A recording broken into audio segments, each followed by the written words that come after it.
Hello student, कैसे हैं आप सब। उम्मीद करता हूं आप सब अच्छे होंगे, मस्त होंगे, बेहतर होंगे, आपकी पढ़ाई बेहतर चली होगी बच्चों। और बोर्ड एग्जाम 2023 की तैयारी कर रहे हैं। आज का काफ़ी महत्वपूर्ण हिंदी से लेकर के जैनेंद्र कुमार जी का साहित्यिक परिचय आपको यहां पर समझाने वाला हूं। किसी का भी परिचय लिखते समय सबसे पहले आपको ध्यान में रखना है कि हम लेखक परिचय लिख रहे हैं या कवि परिचय। जब आप कवि परिचय लिखते हैं बच्चों, तो कवि परिचय में कविता शब्द का प्रयोग बार बार प्रयोग करते हैं कि कविता में इन्होंने इस रस का प्रयोग किया, इस अलंकार का ये छंद है। लेकिन जब आप लेखक परिचय में पहुंचते हो तो कविता शब्द का, यानी एक कविता के बारे में आप नहीं लिख रहे हैं, क्योंकि कवि परिचय एक कविता का रचना करते हैं। लेकिन लेखक परिचय आप नाटक लिखते हैं, एकांकी लिखते हैं, कहानी लिखते हैं, रिपोर्टाज लिखा जाता है, संस्मरण, ये सब चीजें लिखा जाता है। तो आप लोग जैसे लिखोगे कि भाई जैनेंद्र जी का जो स्थान है, विशेष उपन्यासकार थे, कहानीकार, नाटककार, इन्होंने अपना विशेष योगदान हिंदी साहित्य में दिया, इसलिए इनका अविस्मरणीय स्थान है। इनका योगदान हमेशा सरल भाषा और सरल शब्दावली के कारण हमेशा प्रमुख है, ऐसा आप लिख सकते हो। लेकिन ध्यान ये रखना है, कविता मत लिख देना। मतलब काव्य में ऐसा मत लिख देना कि कविता में इन्होंने इस रस का, छंद का, कविता शब्द प्रयोग नहीं करना। ये चीज आपको नोट रखना है।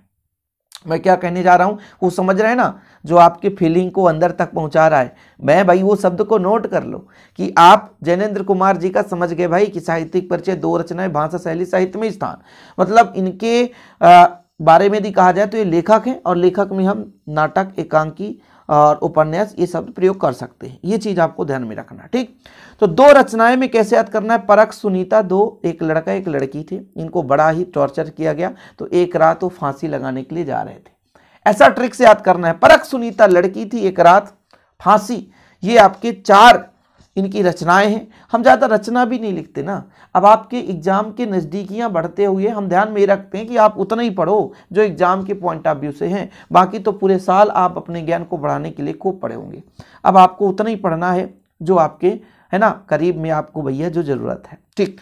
परख सुनीता, एक परख लड़का था, सुनीता लड़की है। अब एक रात उन्होंने निर्णय लिया। अब क्या निर्णय लिया आप समझ सकते हो। ऐसे में ट्रिक तैयार हो जाएगा, ठीक है।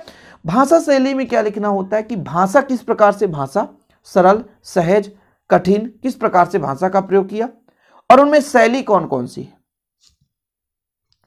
तो भाषा में यदि देखा जाए तो जैनेंद्र कुमार जी ने सरल भाषा का भी प्रयोग किया और कठिन भाषा। मतलब 2 प्रकार से भाषा देखने को मिलता है। एक उपन्यास कहानी में देखने को मिलता है जो बिल्कुल सरल और सरल है। लेकिन जो निबंध में उन्होंने अपनी रचना की तो उसमें जो भाषा है वो चिंतन की प्रधानता है, विचार की प्रधानता है। और जब चिंतन और विचार पर कोई चीज लिखा जाता है तो थोड़ा सा वहां पे कठिन आभास होता है। मतलब गंभीरता शब्द का प्रयोग किया जाता है। गंभीरता मतलब गंभीर रूप से उन्होंने उस पे शब्दों का प्रयोग किया है।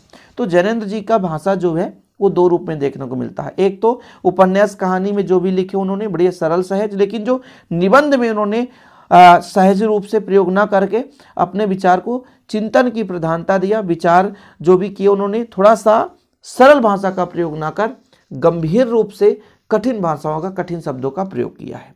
इनकी भाषा में लगभग हिंदी तो है ही, जो है हिंदी के तो मेन लेखक ही हैं। संस्कृत, अरबी, उर्दू, फारसी, अंग्रेजी शब्दों का भी प्रयोग नहीं हो। ये भैया अपने से लिख सकते हो, रट्टा नहीं मारना है। इतना याद रख लो, जैनेंद्र जी की रचना ट्रिक से याद कर लिए। भाषा शैली में इतना समझो कि इनका जो भाषा है 2 प्रकार से, सहज और सरल है। और दूसरे शब्दों में यदि निबंधों में देखा जाए तो गंभीरता रूप से प्रयोग किया है। मतलब भाषा को गंभीर रूप से प्रयोग किया है, इसलिए थोड़ा सा कठिन भाषा का भी प्रयोग किया है। इन्होंने अपने भाषा में अरबी, फारसी, उर्दू, संस्कृत और अंग्रेजी शब्दों का प्रयोग किया है। काव्य रचना या निबंध या नाटक का प्रयोग करते समय इन्होंने लोकोक्तियों का विशेष रूप से स्थान दिया। नहीं समझ में आ रहा है ना क्या लिखना है, इतना तो लिख सकते हैं। मुहावरों का विशेष रूप से, है ना, प्रयोग किया है। मुहावरों का प्रयोग इनके भाषा को सरल और सहज बना देता है।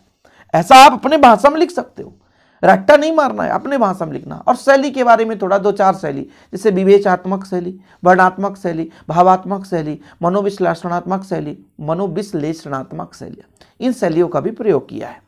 अब साहित्य में जब स्थान की बात आती है बच्चों, ये भाषा शैली आप लोग समझ गए होंगे, अपने भाषा में लिखना है, रट्टा नहीं मारना है।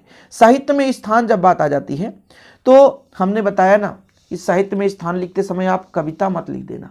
आप यही लिखोगे एक श्रेष्ठ उपन्यासकार हैं, एक कहानीकार हैं, निबंधकार हैं, एकांकीकार हैं। इन कारण से इनका स्थान विशेष है। ये चिंतन और विचारधारा, आध्यात्मिक, सामाजिक क्षेत्र पर विशेष योगदान दिया है। इनका इस कारण से इनका स्थान सदैव अविस्मरणीय रहेगा। इनकी सरल एवं शाब्दिक सहज भाषा ने हिंदी साहित्य को आसान बना दिया है। ये अपनी भाषा में लिख सकते हो कि नहीं? रट्टा नहीं मारना है, साहित्य में भी स्थान में जो लिखना है तो रट्टाफिकेशन वाला काम नहीं चलने वाला बच्चों। श्रेष्ठ उपन्यासकार हैं, कहानीकार हैं, निबंधकार हैं। इस कारण से जैनेंद्र कुमार चिंतन, विचारधारा, आध्यात्मिक और सामाजिक विश्लेषणों के लिए सदा स्मरणीय रहेंगे, मतलब उनका स्थान हमेशा बना रहेगा। हिंदी साहित्य में इनका प्रमुख स्थान रहेगा। लेखन कला, भाषा, पारदर्शिता के कारण इनका विशेष महत्व है। ठीक, ये अपने भाषा में खुद लिख देता हूँ। कुछ ऐसा नहीं है कि पूर्ण रूप से अपने भाषा में लिखना है, कुछ शब्द अपने से भी प्रयोग करना है, कुछ शब्द जो आप पढ़ रहे हो वो भी। लेकिन हाँ, कोई बच्चा सोचेगा कि हम बिना पढ़े हुए लिख दें, तो ऐसा नहीं है, थोड़ा बहुत तो आपको पढ़ना पड़ेगा। इसलिए मैं कहता हूं कि जितना मैं पढ़ाऊं उतना तो तैयार कर लिया करो बच्चों। ओके, आज के लिए इतना ही। वीडियो पसंद आए तो लाइक करके शेयर कर दीजिएगा। जय हिंद, वंदे मातरम।